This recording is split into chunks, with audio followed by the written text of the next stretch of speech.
Ecco la passerella nella Valle dei Templi, immagini spettacolari realizzate dal drone di Mariamico che sorvolano e riprendono dall'alto la nuova struttura.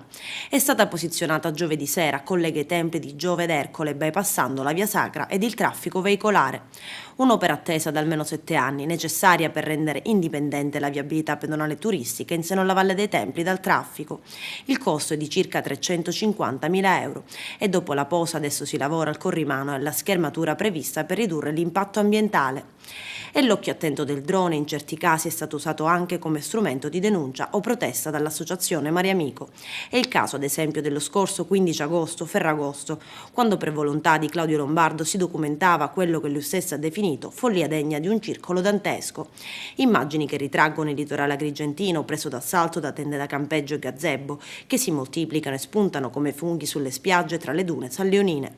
Solito degrado, solita devastazione, una cartolina di Agrigento pessima che ha fatto il Giro d'Italia, trasmessa anche nei telegiornali della RAI e delle reti Mediaset. Da quel giorno, ogni 15 del mese, Claudio Lombardo ha scritto al prefetto Nicola Diomede chiedendogli di organizzare per tempo una sorta di conferenza dei servizi tra le varie forze dell'ordine e le associazioni di volontariato per pianificare interventi e soluzioni che mantengano la legalità per il prossimo Ferragosto. Lombardo chiede alle forze dell'ordine di impedire l'installazione selvaggia, a volte anche per più giorni, di tende e gazebo e la conseguente invasione di rifiuti.